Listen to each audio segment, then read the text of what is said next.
بسم اللہ الرحمن الرحیم الحمد للہ رب العالمین بارئ الخلائق اجمعین والصلاۃ والسلام علی سید الانبیاء والمرسلین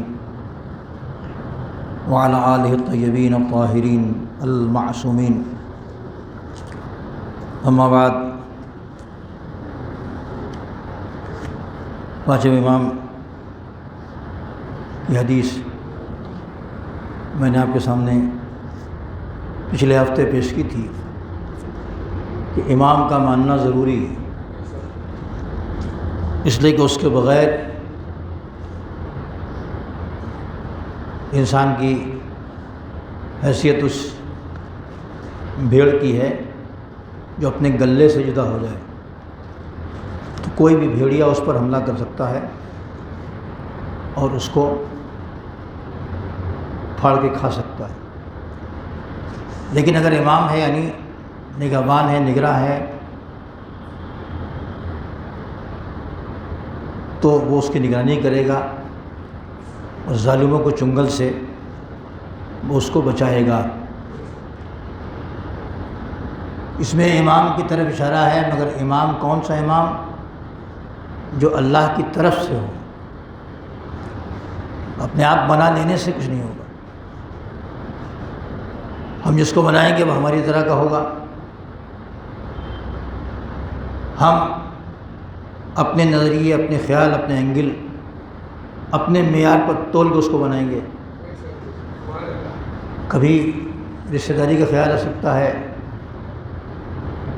کبھی دوستی کا خیال آ سکتا ہے، کبھی اس کا کوئی احسان ہے تو اس کا خیال آ سکتا ہے کہ اس نے ہم پہ احسان کیا ہے، احسان کے بدلہ ہم چکا دیں، اسی کو کیوں نہ بنا دیں اور دے دیں ہم۔ لیکن اللہ جس کو بنائے گا تو اس کا کوئی رشتہ دار نہیں ہے، نہ اس پر کسی کا احسان ہے، نہ ایسی کوئی دوستی اس طرح کی اس سے ہے، نہ کوئی رشتہ داری ہے۔ لہذا امام فرما رہے ہیں کہ امام ایسا ہونا چاہیے جو من جانب اللہ ہو، اللہ کی طرف سے ہو۔ اگر وہ ہوگا تب تم کو ظالموں کے چنگل سے بچائے گا، ان کے شر سے محفوظ رکھے گا، اور اگر نہیں ہے تو زمانہ تم کو پھاڑ کھائے گا، وہ تمہیں بہکائے گا، عقائد کو ڈیمیج کرے گا، اعمال کو میں کٹوتی کرے گا۔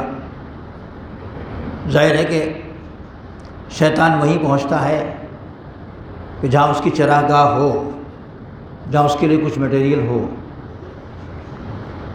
وہ مال نہیں مانگتا، چندہ نہیں مانگتا، کھانا نہیں مانگتا، پیسہ نہیں مانگتا، لہٰذا مال چاہے جتنا جمع کر کے رکھیں آپ، وہ مانگنے نہیں آئے گا، وہ آپ کے عقائد اور عمل پر ڈاکہ ڈالے گا۔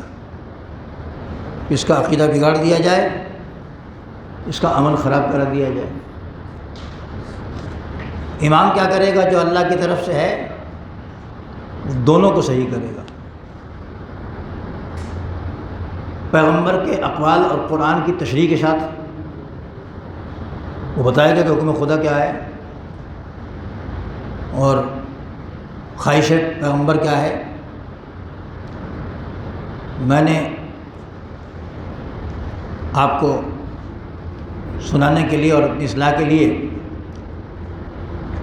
پانچویں امام کی کچھ حدیثوں کا انتخاب پھر کیا ہے آج، کہ امام رہنمائی کیسے کیسے کرتا ہے۔ سامنے ہے تو کرے گا، لوگ جا کے پوچھ لیں گے، بتا دے گا وہ۔ لیکن اگر پردہ غیب میں ہے تو پوری امت کو یوں ہی چھوڑ کر نہیں چلے گئے وہ۔ ہمارا عقیدہ یہ نہیں ہے۔ پیغمبر جاتے وقت جیسے امت کو علی جیسا مضبوط ہاتھ دے کے گئے تھے اور امامت کے سلسلے کو بتا گئے تھے، تو امام بھی پردہ غیب میں جاتے وقت ایک ایسے سلسلے کی رہنمائی کی ہے کہ جس کے ذریعے سے ان کا پیغام پہنچتا رہے گا، اور جس کے ہاتھوں سے وہ باتیں آتی رہیں گی، جس کے توسط سے کہ جو اللہ رسول کی باتیں ہیں وہ کون ہے؟ وہ علماء ہیں۔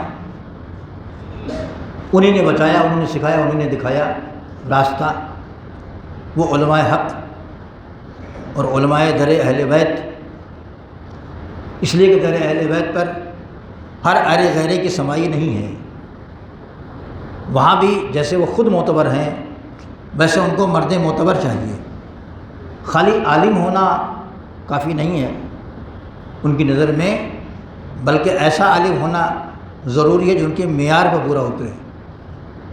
لہذا انہوں نے فرمایا کہ جو اپنے نفس کا بچانے والا ہو،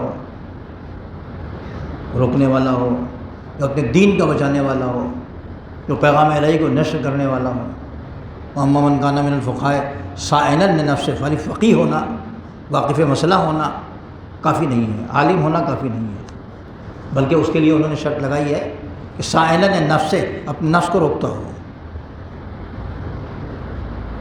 اس لیے کہ نفس اڑیل گھوڑے کی طرح ہے، نفس انسان کا مچل اٹھتا ہے، اس کے اندر جو نفس امارہ ہے جو برائیوں کا زیادہ حکم دیتا ہے، وہ عالم دین اس کو کنٹرول کرتا ہے۔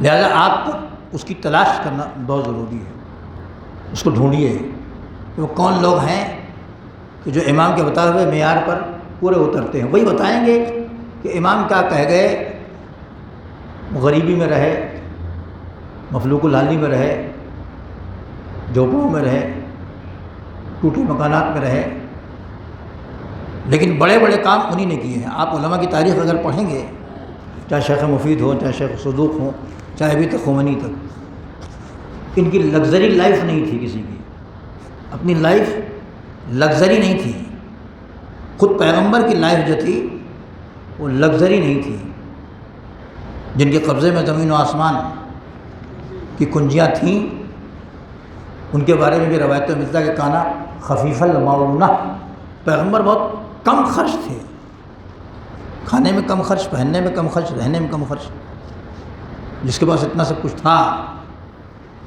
کوئی اشارہ کر دیں تو زمین سونے کی ہو جائے اور آسمان چاندی کا ہو جائے اور پہاڑ کے پہاڑ سونے کا ہو جائے، جن کے قبضے قدرت میں سب چیزیں تھیں، انہوں نے اپنی لگژری لائف نہیں گزاری، اس لیے کہ وہ خدمت دنیا کے لیے آئے تھے، دین سکھانے آئے تھے، تو اگر خود ہی ٹھاٹ باٹ سے رہنے لگتے تو 50 پہرے دار ہوتے اور ان تک کوئی پہنچ نہیں سکتا تھا، بات پوچھ نہیں سکتا تھا، یہاں تک کہ امام رضا علیہ السلام جب بادشاہ کے داماد ہو گئے، جب بادشاہ کے داماد ہو گئے تو اتنی بڑی سلطنت کا داماد، سینکڑوں پہرے دار مل جاتے، غلام اور کنیزیں مل جاتی، تو پبلک کا آنا جانا جو ہے ختم ہو جاتا۔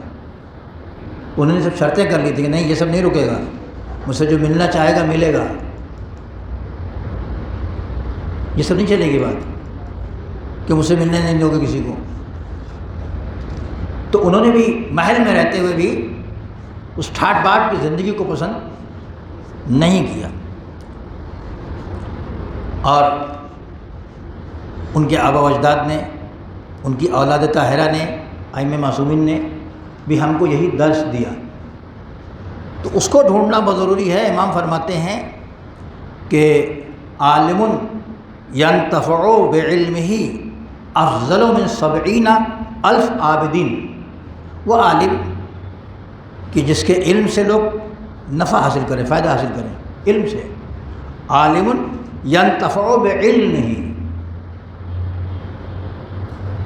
جس کے علم سے لوگ فائدہ حاصل کریں، ایسا عالم کہ جس کے علم سے لوگ فائدہ حاصل کریں، افضل من 70,000 عابدین، 70,000 عبادت گزاروں سے افضل ہے، ایک تو سے نہیں ہے، تو پیسہ نہ ڈھونڈیے گا اور کچھ نہ ڈھونڈیے گا ان کے کہنے کے مطابق، اس کے بعد جو علم ہے علم کی دولت بانٹے گا وہ۔ امام فرماتے ہیں کہ عالم ینتفع بعلمہ افضل من 70,000 عابد، وہ 70,000 عبادت کرنے والوں سے افضل ہے، ایسا عالم جو علم چھپا کر نہیں رکھتا ہے، بانٹتا ہے، لوگ اس سے علم حاصل کرتے ہیں۔ اچھا، اب آج کا زمانہ تو علم کے بانٹنے کا بہت اچھا زمانہ آ گیا ہے، لوگ لائیو بھی سنتے ہیں اور آن لائن بھی سنتے ہیں اور آف لائن بھی سنتے ہیں، اور رکھ پڑا رہتا ہے تو سنتے رہتے ہیں، مگر ایک ہوتا ہے سننا، سن کے دل میں اتارنا، ایک ہوتا ہے اس کان سے سن کے اس کان سے اڑا دینا، تو اڑا دینا اور نکال دینا فائدہ مند نہیں ہوگا۔ لیکن اگر ایسا کوئی عالم ہے جس کے علم سے لوگ فائدہ اٹھا رہے ہیں تو 70,000 عبادت گزاروں سے زیادہ بہتر ہے۔ ایسے کا پتہ انہوں نے بتایا ہے کہ ڈھونڈیے، اور ہدایات میں اکثر ہم لوگ اس کا موازنہ کرتے ہیں، تولتے ہیں۔ اکثر ہمارے بھائی ملتے ہیں، ارے ان کے پاس تو بڑا ہے، وہ اتنا ہے، اور یہ ہے اور وہ ہے۔ یہ نہ دیکھیے، آپ بھی کمائیے، آپ بھی محنت کیجیے، اللہ آپ کو بھی دے گا۔ اس نے ہاتھ پھیلانے کو منع کیا ہے دوسروں کے سامنے، کام کرنے کو منع نہیں کیا ہے۔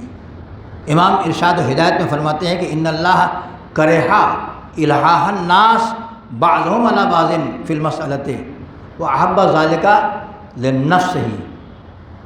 اللہ کو یہ بات ناپسند ہے کہ بعض ہم میں سے کوئی ایک دوسرے کے سامنے الہاہ کرے، گڑ گڑائے، کرے مجھے یہ دے دیجیے، مجھے وہ دے دیجیے، مجھے دے دیجیے۔ گڑ گڑانے کو امام نے منع کیا ہے، فرمایا کہ اللہ اس کو دوست نہیں رکھتا، پسند نہیں کرتا، ناپسند کرتا ہے کہ بعض کے سامنے سوال کرنے میں گڑ گڑائے۔ وہ احب ذالک لنفسہ، لیکن اس کے سامنے گڑ گڑانے کو پسند کرتا ہے۔ وہاں بیٹھ کے اگر کوئی گڑ گڑائے تو پسند کرتا ہے، وہ اس کو اچھا لگتا ہے کہ میرا بندہ مجھ سے مانگ رہا ہے۔ دنیا کے سامنے ہاتھ پھیلا کے گڑ گڑانا یہ منع ہے، نہیں نا؟ تو اب ظاہر ہے کہ یہ جو وارثین پیغمبر ہیں اور سلسلہ امامت والے ہیں، وہ ہمیں راستہ بتائیں گے، کہاں بھیجیں گے لینے کے لیے علم کو، کس جگہ بھیجیں گے، جس جگہ وہ علم ملتا ہو۔ اس بڑے شہر میں آپ کو اگر کوئی مال خریدنا ہے، کوئی یہاں آیا، اکثر یہاں لوگ آتے رہتے ہیں، کہتے ہیں چیز سستی اور اچھی کہاں ملے گی، پوچھتے ہیں، تو ہمیں جو پتہ ہے ہم بتا دیتے ہیں، ورنہ کسی اور سے کہتے ہوئے پوچھ لیجیے، دیکھیے یہاں کے رہنے والے ہیں، یہاں کے بازاروں کا ان کو علم ہے کہ فلاں بازار میں مال اچھا ملتا ہے، سستا ملتا ہے، فلاں بازار میں مال گھٹیا ملتا ہے اور اچھا نہیں ملتا ہے۔ جاننے والا بتا دے گا کہ آپ کو کہاں جانا ہے۔ تو ہمارے امام کس کے پاس بھیجیں گے علم لینے کے لیے؟ اس کے پاس بھیجیں گے جس کے پاس علم ہے۔ جاہل کے پاس ہمارے ائمہ نہیں بھیجیں گے، اس کے پاس بھیجیں گے جس کے پاس علم ہے نا۔ علم والا علم بتائے گا کیسے؟ یا لکھ کے بتائے گا یا بول کے بتائے گا؟ ایسی تو بتائے گا، یا لکھ کے بتائے گا یا بول کے بتائے گا یا کچھ کر کے دکھا دے گا۔ آپ دنیا میں دیکھیں گے ایسی پابندیاں جو علماء پر لگتی ہیں، ابھی بھی لگی ہے، ابھی حال ہی میں لگی، یو پی میں تو لگی، اس کے بعد آگے نہیں بڑھی بات، اس لیے کہ علماء نے اس پہ اقدام کیا۔ ہم سے کسی نے کہا بھی کل بہت سارے علماء آئے تھے، میٹنگ کی بات تھی، میں نے کہا یو پی میں تو ابھی لگی ہے، ہماری مسجد میں تو بہت پہلے لگ گئی تھی۔ کہنے ہاں، میں نے کہا ہمارے ایک صاحب نے ٹوک دیا تھا کہ یہ ممبر صاحب اس نے بیان کیا گیا، تو ظاہر ہے کہ اس میں مجمع میں ہر طرح کے لوگ ہیں، ان کو بھی ٹوکا کہ آپ خطبے کے درمیان بول کیوں رہے ہیں، اسی مسجد کا واقعہ ہے۔ انہوں نے کہا نہیں یہ سب نہ کہیے، آپ اس کو ایسے بتا دیے لوگوں کو، مگر یہ عام پبلک میں آپ اس طرح سے نہ کہیے۔ تو ایسے پھس پھس کان میں کہا جائے گا اور کیا ہوگا؟ جب یہ زوردار بیان آدمی نہیں سمجھتا تو کان والا کیسے سمجھ لے گا وہ؟ تو خیر ان کی خاطر تواضع ہو گئی، کوئی مسئلہ نہیں تھا۔ سمجھدار لوگ ہر مجمع میں ہوتے ہیں، تو میں نے ان کا جواب یہیں سے دیا تھا۔ میں پھر سنا دوں آپ کو، یہ سب بالکل نیا مجمع ہے، 2-4-10 اس میں پرانے والے ہوں گے اس وقت کے، شاید ان کو یاد آ جائے، ورنہ سب مجمع ہے سب۔ میں نے کہا کہ بھائی دیکھیے، پیغمبر نے فرمایا ہے کہ اذا ظہرت البدعۃ، جب بدعتیں ظاہر ہوں، فلیظہر العالم علمہ، تو عالم اپنا علم بیان کرے، ظاہر کرے کہ بھائی یہ صحیح ہے، یہ غلط ہے، یہ غلط ہے، یہ صحیح ہے۔ ملا جب بدعتیں ظاہر ہونے لگیں، غلط باتیں آنے لگیں، تو عالم کا فریضہ کیا ہے کہ اپنا علم بیان کرے، وہ اپنے علم کو ظاہر کرے۔ وَإِن لَمْ يَفْعَلْ ذَلِكَ، اگر عالم یہ نہیں کرتا، فَعَلَيْهِ لَعْنَةُ اللَّهِ، تو اس عالم پر اللہ کی لعنت ہے۔ پیغمبر کی حدیث سنا دی میں نے، جو چھٹے امام سے ہے، مروی۔ میں نے کہا میں آپ کے لیے عرض نہیں کر رہا ہوں، میں اپنی پیٹھ بچانے کے لیے عرض کر رہا ہوں۔ آپ کی ٹھکائی ہو نہ ہو، میری پٹائی ضرور ہوگی اگر نہیں بتاؤں گا۔ درود پڑھ دے محمد و آل محمد۔ عالم در اہل بیت تو بتائے گا، زمانہ جو ہے چھپا لے جائے، مگر علم اہل بیت کو جو ان کا خادم ہے وہ نہیں چھپائے گا، وہ بتائے گا، آن لائن بتائے، آف لائن بتائے، لائیو بتائے، جیسے بتائے اس کو وہ ذکر کرے گا۔ تو امام کس کے پاس بھیجیں گے؟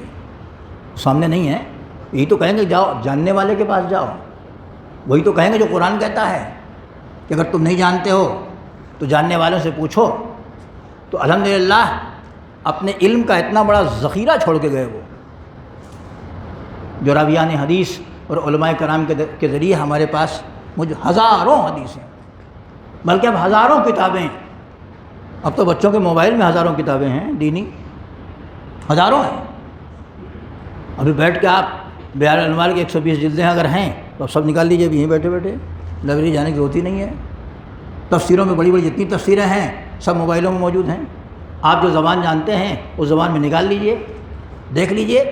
تو علم اہل بیت چھپا ہوا نہیں ہے، اتنا ذخیرہ دے گئے ہیں ہر موضوع پر۔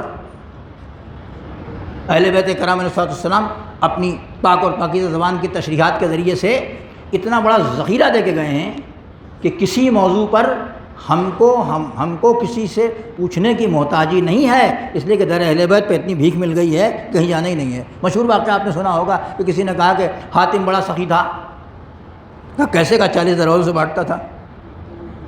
تو جواب اس کو دیا گیا کہ 40 دروازوں سے کیوں بانٹتا تھا؟ وہ ایک ہی دروازے پہ اتنا کیوں نہیں دے دیتا تھا کہ 40 جگہ جانے کی ضرورت ہی نہ پڑے، ضرورت پڑ جائے محمد والے الحمدللہ در علی اس قدر مستغنی ہے، ایسا مستغنی بنا دیتا ہے کہ ضرورت ہی نہیں پڑتی۔ لہذا ایک ایک چیز میں،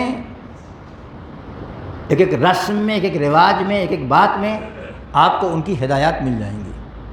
اب ایک جگہ گفتگو آئی تھی 10ویں 20ویں کی، تو انہوں نے کہا مجھے صاحب میں یہ 10واں تو کر لوں فلاں تاریخ کو مثال کے طور پر، لیکن وہ عورتیں کہہ رہی ہیں کہ وہ تو 11 دن ہو جائے گا، تو 10واں نہیں ہوا۔ اور انہوں نے کہا کہ شریعت نسواں میں عورت میں یہ والا مسئلہ ہے، تو مجھے صاحب میں کیا کروں؟ میں نے کہا آپ خود ہی اعتراف کر رہے ہیں کہ شریعت کا مسئلہ نہیں ہے، یہ عورتوں کا مسئلہ ہے۔ ہم کو پیروی لازم ہے ائمہ کی، ائمہ نے کسی دن بھی ایصال ثواب کے لیے منع نہیں کیا ہے۔ خیر آپ جس دن بھی رکھیں گے اس دن ثواب کا ذریعہ ہو جائے گا۔ یہ ایک مثال میں نے اس بات کی پیش کی جو اچھی مثال ہے، اچھی بات کی مثال ہے ایصال ثواب کرنا، ورنہ بری بری مثالیں بہت ساری ہیں جو شریعت نسواں کے تحت اور بناوٹی دین و مذہب کے تحت ہمارے پاس وہ چیزیں آ گئی ہیں، اور ہم اتنی سختی سے اس کے پابند ہیں کہ ذرہ برابر نہیں دیکھتے۔ اصل میں عزیزان گرامی دو باتوں کا ہمیں خیال رکھنا ہے، ایک تو یہ کہ کام کو خلوص سے کریں، اور دوسرا یہ کہ جیسے شریعت نے کہا ہے ویسے کریں۔ دو باتیں یاد رکھیے گا، جیسے کہا ہے شریعت نے ویسے کریں، اور دل میں خلوص ہو، بناوٹ اور دکھاوا نہ ہو، ورنہ آپ دیکھتے ہوں گے بڑے چندے ہوتے ہیں اور بڑا لین دین ہوتی ہے اور بڑھ چڑھ کے لوگ حصہ لیتے ہیں، اور بعض لوگ تو ان شرطوں کے ساتھ آ جاتے ہیں کہ جو ہے وہ میرا نام دے دیا جائے، میرے نام کا پتھر لگا دیا جائے تو میں اتنا چندہ دوں گا، یہ کروں گا وہ کروں گا، بہت سا ہوتا ہے دکھاوا۔ اس میں پتھر لگانے کا مطلب لوگ مجھے جانیں، لوگ مجھے پہچانیں، ورنہ جس کو دے رہے ہیں وہ تو پہچانتا ہے کہ میرا بندہ کتنے پانی میں ہے، اس کو تو معلوم ہے کہ اس کے پاس کیسا مال ہے۔ ابھی ہمارے ایک دوست تھے، انہوں نے اجتماعی شادی کرائی، تو بڑے خوشی مجھے دکھایا کہ یہ دیکھیے 50-50 ہزار کے 1-1 لاکھ کے سامان میں نے، ایک بیڈ، ایک بکسا، ایک فریج، ایک یہ وہ دے دیا، کچھ چادریں، کچھ پتیلے وتیلے۔ میں نے کہا وہ لڑکا جانتا نہیں تھا کہ اس کا باپ 1 لاکھ کا سامان بھی نہیں دے سکتا مجھے؟ جانتا تھا کہ نہیں جانتا تھا؟ وہ کہنے ہاں جانتا تھا۔ میں نے کہا کہ غریب گھر میں کیوں آیا؟ پھر وہ کیوں آیا بھائی؟ وہ امیر گھر میں کیوں نہیں چلا گیا؟ وہاں چلا جاتا وہ کہ سب وہاں جاتا تو وہ بھی تو مانگتے ہیں۔ تو میں نے کہا یہاں بھی تو مانگنے کی بات ہے، وہ نہیں مانگ رہا ہے، تم مانگ رہے ہو، تم لا کے دے رہے ہو۔ بات تو وہی ہے، ایک دوسرے کو جو اجتماع کر کے تم نے دکھایا، یہ غربت کا اعلان کہ یہ لوگ غریب ہیں۔ کسی کی غریبی کو تشبام کرنا، اس کی عزت کو اچھالنا نہیں ہے، کیا ہے یہ؟ سر جھکا لے کر صاحب ہے تو پھر کیا کریں؟ میں نے کہا اس کی ضرورت ہو جا کے پوری کر دو. وہ 1,00,000 روپے کے لیے یہ شادی نہیں کر رہا تھا، یا اچھا رشتہ اس کو نہیں مل رہا تھا. اگر اچھا رشتہ مل رہا تو 1,00,000 روپے کا سامان چاہیے تھا، تو ایک الگ مرحلہ ہوا. اگر اچھا رشتہ مل رہا ہے تو 1,00,000 روپے کی ضرورت نہیں ہے. پھر تو ویسے ہی کرے جیسے پیغمبر نے فرمایا ہے. تم جو غریبی کا یہ ڈھنڈورا اس کے پیٹ رہے ہو، علل اعلان آن ریکارڈ ٹی وی کے سامنے، اس کے سامنے کیمرے کے سامنے اس کی غریبی کا اعلان کر رہے ہو کہ یہ غریب ہیں، ان کی مدد ہم کر رہے ہیں. یہ بات سمجھ میں نہیں آتی؟ پڑھے لکھے آدمی سے کہنا وہ سمجھ میں تو آ گئی. اب درود پڑھے محمد والے محمد. میں ان باتوں کی مثال دے رہا ہوں جس میں جو ہمارے سماج میں جو درد ہیں، داغ ہیں، درد بھی اور داغ بھی ہیں. درد تو ہی ہے، داغ کب بنتا ہے؟ جب کسی کی غریبی کو اچھالا جائے. پیغمبر کو واقعہ آپ کو یاد ہوگا، ان کے زمانے میں کسی نے دامن کھینچ لیا ایسے، ایک غریب جب آ کے امیر کے بغل میں بیٹھ گیا پہلو میں، تو پیغمبر نے کہا کہ تم نے دامن کیوں کھینچا؟ کہ اس کی غریبی تمہارے اندر آ رہی تھی کہ تم نے دامن کھینچ لیا، یا تمہاری امیری اس کے پاس جا رہی تھی. اسی سسٹم کو تو بنایا، نماز وغیرہ کا سسٹم اسی لیے بنایا نا کہ سب آئیں. اب اس میں کس کے پاس کتنا پیسہ ہے یہ تو انکم ٹیکس والے جانے، لیکن غریب امیر سب بیٹھے ہوئے ہیں. جہاں کسی کی غریبی کو اچھالا نہیں جا رہا ہے اور نہ کسی کی امیری کو فروغ دیا جا رہا ہے. بس ایک چیز اسلام نے دیکھا ہے کہ ان الرجل اذا اصاب مالا من حرام لم يقبل منه حج ولا عمرۃ ولا صلۃ رحم. اگر کوئی آدمی مال حرام سے امیر بن گیا، امام محمد باقر علیہ السلام فرماتے ہیں کہ ان الرجل اذا اصاب مالا من حرام لم يقبل منه حج ولا عمرۃ ولا صلۃ رحم. تو اس سے نہ حج قبول ہے، نہ عمرہ قبول ہے، نہ صلہ رحم قبول ہے.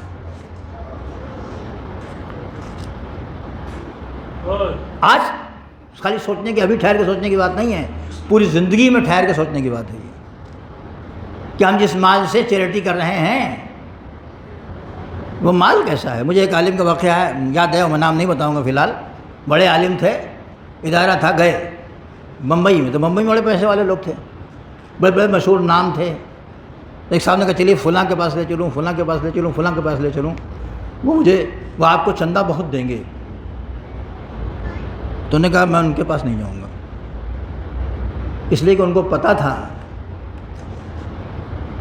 کہ ان کا کاروبار ہی ایسا ہے کہ اس میں حلال کے آنے کا سوال ہی نہیں پیدا ہوتا. اور ہمارے ہاں ہمارے درمیان ایسے ہی لوگ زیادہ معتبر ہیں، ایسے ہی لوگ زیادہ اچھے مانے جاتے ہیں، ایسے لوگ زیادہ نیکیاں کرنے والے مانے جاتے ہیں. اس کو دیکھنا ضروری ہے کہ نہیں؟ ہمارے بگڑے ہوئے سماج کے مطابق اس کا دیکھنا ضروری نہیں ہے، لیکن امام کی نظر میں جو اصلاح کرنا چاہتے ہیں اس میں دیکھنا بہت ضروری ہے. لہذا وہ کہتے ہیں کہ نہ حج قبول ہے، نہ عمرہ قبول ہے، نہ صلہ رحمی قبول ہے. اور آخر میں ایک حدیث پیش کر کے آپ کی زحمت تمام کروں کہ امام نے فرمایا، امام محمد باقر صلی اللہ علیہ وسلم نے فَأَنزِلْ نَفْسَكَ مِنَ الدُّنْيَا كَمَثَلِ مَنزِلٍ نَزَلْتَ سَاعَةً ثُمَّ ارْتَحَلْتَ عَنْهُ.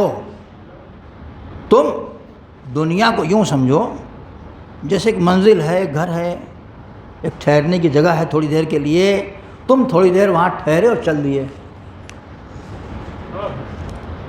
امام مثال پیش کرتے ہیں. یا تو یوں سمجھو کہ دنیا ایک ایسی جگہ ہے، ایک ایسی منزل ہے جہاں تھوڑی دیر ٹھہرے چل دیے. یہ ہوٹل وغیرہ میں جاتے ہیں آپ کو 1 دن 2 دن 4 دن 10 دن رہ لیتا ہے، پھر اس کو اپنے گھر جانا ہے پلٹ کے. یہاں کیا ہوتا ہے؟ پیدا ہونے کے بعد کوئی 1 دن جیتا ہے، کوئی 100 سال جیتا ہے، پھر اس کو جانا ہی جانا ہے. امام نے فرمایا کہ فَأَنزِلْ نَفْسَكَ، تم یوں سمجھ لو دنیا میں دنیا کو کہ کمثل منزل نزلت ساعتاً ثم ارتحلت عنہ، کہ تم ایک ساعت تھوڑی دیر اس میں رہے اور پھر چل دیے. او کمثل مالن، دوسری مثال، یا دنیا کو اس مال کی طرح سمجھ لو، اس تفتح فی منامک، جس کو تم نے خواب میں حاصل کیا. خواب دیکھا کسی نے مثال کے طور پر کہ میں تو کروڑپتی ہو گیا اور میرے پاس بڑا مال آ گیا، بڑی ترقی ہو گئی، تو خواب میں یہ روئے گا یا خوش ہوگا؟ روئے گا؟ خواب ہی خواب میں خوش ہوگا وہ۔ اگر اس نے خواب یہ دیکھ لیا کہ میرے پاس بڑا مال آ گیا ہے اور سونے چاندی کے ڈھیر ہیں اور بڑے مکانات، بڑی گاڑیاں میرے پاس ہیں، خواب دیکھ رہا ہے ایک آدمی، خواب تو کچھ بھی دیکھ سکتا ہے، سونے والا خواب، جاگنے والی کی بات نہیں کر رہا ہوں، سونے والے خواب میں اگر کسی نے یہ خواب دیکھا تو امام فرماتے ہیں کہ یوں سمجھ لو اور کمثل مالن استفتہ فی منام کا ففرحت بہ وسررت، تم یوں سمجھو کہ جیسے تم نے خواب میں مال جمع کیا، دیکھا کہ بہت بڑا امیر ہو گیا تو تم خوش ہو گئے خوابی خواب میں اور بہت مسرور ہو گئے خوابی خواب میں، ثم انتبہت من رقدتک، پھر تم جاگ پڑے۔ اب جو اٹھے گا وہ سو کے تو کیا کرے گا وہ؟ ہمارے اردو میں بھی ایک مسئلہ ہے، رہے جھوپڑی میں اور خواب دیکھیں محلوں کے یا محل کے، تو جھوپڑی میں بھی رہ کے آدمی محل کا خواب دیکھ سکتا ہے۔ امام فرماتے ہیں کہ یوں سمجھ لو دنیا کو کہ جیسے دنیا میں آئے تھوڑی دیر رہے پھر چل دیے، یا یوں سمجھ لو کہ جیسے تم نے خواب میں مال جمع کیا ہے اور خواب جب تمہارا ٹوٹا تو لیس فی یدک شیء، تو تمہارے ہاتھ میں کچھ نہیں ہے۔ کیا آپ نے مر جانے والوں کے بڑے لوگوں کے بچوں کو لڑتے نہیں دیکھا؟ دفن بعد میں کریں گے، پہلے یہ ہے کہ دیکھا جائے کہ ابا چھوڑ کے کیا مرے ہیں اور ان کا وصیت نامہ کہاں ہے اور کس کو کیا دے کے گئے ہیں، کس کو کیا نہیں دے کے گئے ہیں۔ اگر ان کے مطابق مال ہے تو ٹھیک ہے سارا انتظام ہوگا، اور نہیں ہے تو یہ تو متعدد گھروں کی کہانی ہے، یہ جگہ جگہ کہانی آپ جانتے ہیں۔ امام فرماتے ہیں کہ یوں سمجھو دنیا یوں ہے کہ تھوڑی دیر تم ٹھہرے اور چل دیے، یا یوں سمجھو کہ جیسے خواب میں تم نے دیکھا تھا، چاہے کوئی کتنا ہی چھوڑ کے چلا جائے ملے گا کتنا؟ کچھ لوگ آتے ہیں کبھی کبھی ہمارے پاس بھی آتے ہیں، چونکہ ہم مولوی اس لائن میں، کبھی کہیں سن لیا ہوگا انہوں نے کہ صاحب وہ کفن بھی جو دیا جاتا ہے اگر اس کا خمس نہیں نکالا جائے گا تو وہ کفن بھی چھن جائے گا آخرت میں، تو چھن جائے گا تو کیا ہوگا؟ مہنگا ہو جائے گا وہ۔ تو کچھ لوگ کہتے ہیں صاحب یہ کفن کا خمس نکال دیتے ہیں، کفن کا خمس نکال دیا، وہ پہن کے جو گیا تھا یہاں سے، اور جو روزانہ جو ہے وہ جس کپڑے کو پہن کے نماز پڑھی تھی اس کا خمس کہاں گیا؟ جس جگہ بیٹھ کے نماز پڑھی تھی اس کا خمس کہاں گیا؟ جس پانی سے وضو کیا تھا، جو کچھ خرچ کیا تھا اس کا خمس کہاں گیا؟ تو یہ صرف اس لیے ڈر رہا ہے کہ وہاں میں برہنہ ہو جاؤں گا، اس لیے وہ لے کے آیا ہے کہ یہ کفن میں کا خمس نکال۔ اگر کوئی آدمی خمس نکال رہا ہے برابر تو کفن میں سے الگ سے نکالنے کی ضرورت نہیں ہے۔ اگر کوئی برابر نکال رہا ہے، ورنہ نکال دے تو کوئی حج نہیں، اس کو منع نہیں کر رہا ہوں میں، لیکن اتنا ہی نہیں ہے بلکہ پوری زندگی کا حساب لگانا ہے کہ چیز کا، اس لیے کہ جو چیز کسی کا حق وہاں ہوگی وہ اپنا حق مانگے گا۔ حدیثوں میں ہے کہ قیامت میں وہ آدمی اپنا حق مانگے گا کہ میرا حق دو، اور وہاں کہاں سے دے گا آدمی؟ وہاں کہاں سے لا کے دے گا وہ؟ تو امام کو ماننے کا فائدہ یہ ہے کہ ایک ایک قدم کے خطرات کو بتا دیتا ہے، اب اس کو آپ فائدہ سمجھیں تو قدم قدم پھونک پھونک کے چلے، اور اگر سمجھیں کہ صاحب نقصان ہے تو مولوی بھی زہر لگے گا، امام بھی اچھا نہیں لگے گا، دین بھی اچھا نہیں لگے گا، قرآن سے بھی محبت نہیں ہوگی، حدیثوں سے کوئی محبت نہیں ہوگی۔ لیکن اگر سمجھیں گے کہ ہمارے بھلائی کے لیے ہے اور امام کے بغیر ہم کو کوئی بھی اچک لے جائے گا تو کوئی اچک لے جائے یا نہ لے جائے، شیطان تو کھڑا ہی ہے کہ کب یہ اپنے امام سے جدا ہو اس کو ہم اچک کے لے کے چلے جائیں۔ لہذا امام کا ماننا ضروری ہے کہ ہمارے ایک ایک قدم کو پھونک پھونک کے رکھنے کا طریقہ سکھاتے ہیں۔ وصلی اللہ علی محمد وآلہ الطاہرین، بسم اللہ الرحمن الرحیم، والعصر ان الانسان لفی خسر الا الذین آمنوا وعملوا الصالحات وتواصوا بالحق وتواصوا بالصبر۔